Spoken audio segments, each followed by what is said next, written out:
Paulo Costa versus Chris Curtis needs to be next, since Chris Curtis called out Paulo Costa after Paulo Costa talked about bringing back the old Paulo Costa. Now, who to win this fight? But before we talk about who to win this fight, let's take a look at their latest performances, in which Paulo Costa fought Robert Whittaker, in which he robbed Robert Whittaker in round 1. He's disguised them.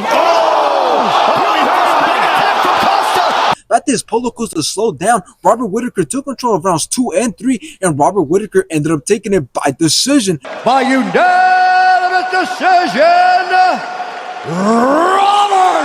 After this, we all know Paulo Costa just recently fought Sean Strickland, and when Sean Strickland dropped Paulo Costa in round 2, Sean Strickland took control of the whole entire fight, brought Paulo Costa in round 5 with a nasty head kick, and when Sean Strickland ended up taking it by decision. Let's take a look at Chris Curtis' latest performances, in which he fought Mark Andre, in which it was a very close fight. Both went back and forth, both had some great shots and kicks, but Chris Curtis ended up taking it by decision. For the winner, by split decision, Chris!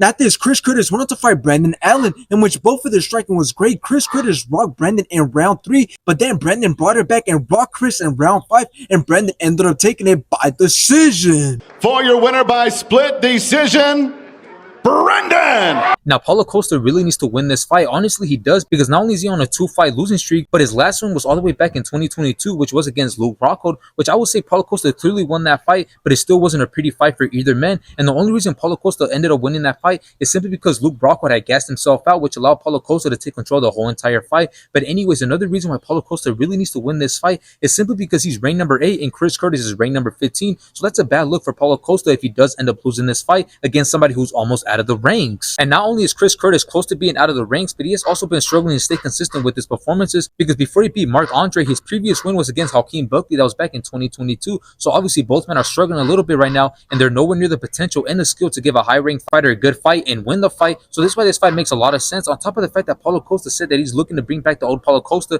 that doesn't care about his energy and that doesn't care about winning rounds. He's just looking to let it all out early. So we might get a good fight here if Paulo Costa sticks to his word. So in the end, considering that Paulo Costa knows that he needs to win this fight, as it would decide if he will ever see a big fight ever again, I do believe that Paulo Costa would do what he knows he needs to do, and that would involve him controlling the fight, hitting Chris Curtis with some big shots that will ultimately finish Chris Curtis.